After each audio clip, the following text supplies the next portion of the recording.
तपाईहरुलाई यो सिलिजुङ पिकमा आएर चाहिँ सुम्निमा र पारुङ कथा मलाई सुनाउन मन लाग्यो है। मैले पढेको बच्चादेखि पढेको अनि जानेको अब कतिपय कुरा त मैले नि त बिर्सिसकेँ। अब यो परापूर्व कालमा चाहिँ भगवानले अब भगवान स्वर्गबाट चाहिँ पृथ्वी घुम्न आउँदाखेरि अहिले हामी जहाँ बसेका छौँ नि यो भूमि चाहिँ भगवानलाई असाध्यै मन परेछ। अनि वरिपरि भगवानले घुमेछन्, यहाँ सृष्टि केही पनि देखाइन्छन् उनले। यहाँ मान्छे पनि छैन, जनावर पनि छैन, केही पनि छैन। ओहो, यस्तो राम्रो ठाउँमा त कोही पनि नहुँदा त राम्रो भएन। र यहाँ चाहिँ सृष्टि चलाउनुपर्छ, यहाँ सृष्टि बचाउनुपर्छ भनेर चाहिँ भगवानले चाहिँ अनि दुईजना मान्छे उत्पत्ति गरे। यो दुईजना मान्छेमा चाहिँ एउटा चाहिँ बोखोपी, अर्को चाहिँ सन्तसुरुख। सन्तसुरुख चाहिँ महिला, अब बोखोपी चाहिँ पुरुष।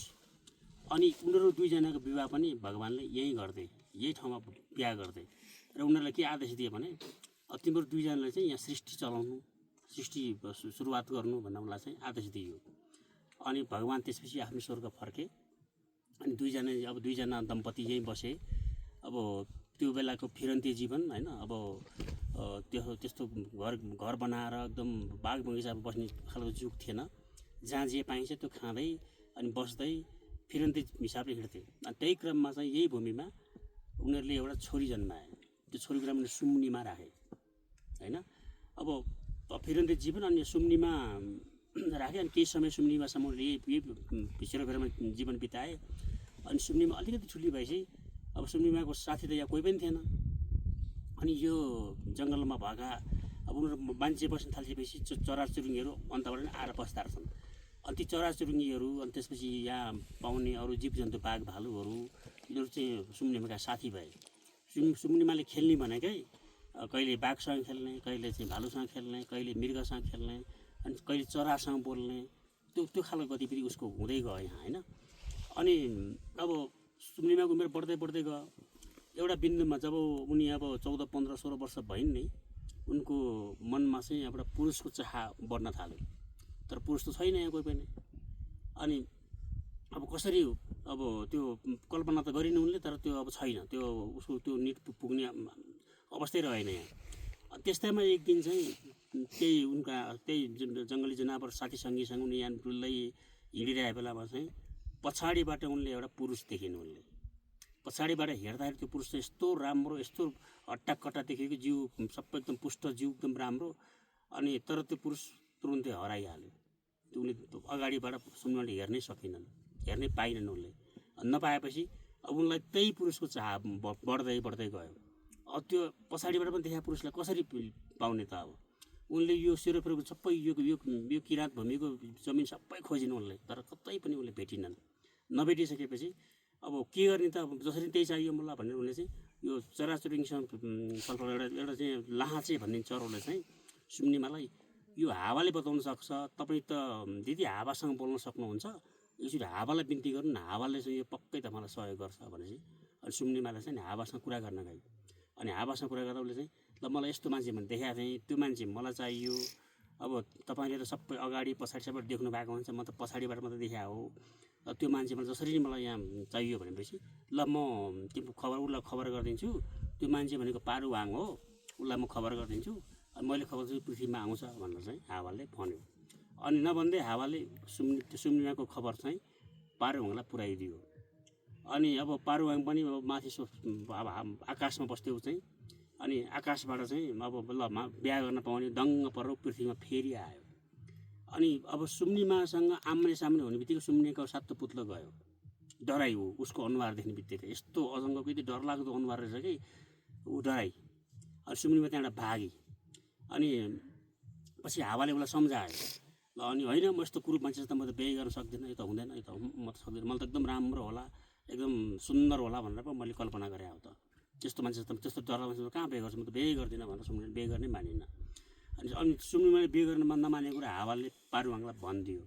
अनि पारुवाङ रिसाएपछि उसले चाहिँ अब यो मलाई त जसरी त्यो केटी हुँदैन उसले जिद्दी गर्न थाल्यो हावासँग।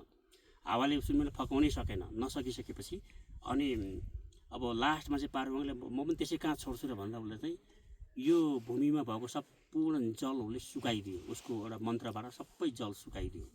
जल सुकाइदिएपछि अब अनि उसले सबैजना अब प्यासी भए, पानी खान पाएनन्।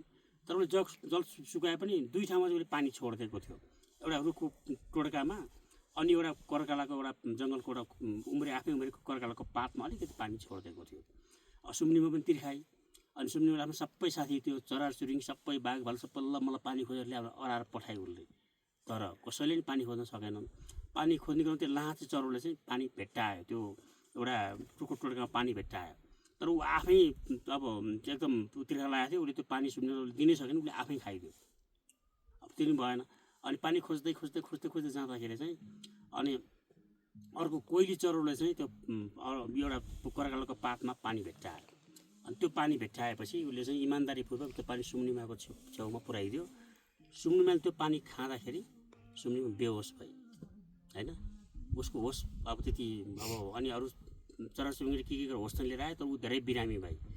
धेरै बिरामी भएपछि त्यसको उपचार कसले गर्ने त? अब ऊ अब बोल्न पनि छोडी, अब हिँड्न पनि छोडी, थलिएर बसी। अनि त्यो अनि सबै जङ्गलको जीवजन्तुहरू सुम्निमा गएको अवस्था एकदम उनीहरूलाई सबै दया लाग्यो। अनि उनीहरूले फेरि हावालाई गएर भने यो लौ न सुम्निमालाई निको पार्न पर्छ, के गर्ने भन्दा अनि हावाले पारुवाङ नआए निको हुँदैन, पारुवाङलाई पुऱ्याउनु पर्छ अनि मात्रै निको हुन्छ भनेपछि अनि हावा सबै जनावरले पारुवाङ पुऱ्याउनु लाग्यो। अनि पारुवाङ फेरि खुसी भएर पृथ्वीमा फेरि आयो। अनि सुम्निमालाई उसले जडीबुटी गरेर त्यो उसको रोग निको बनायो।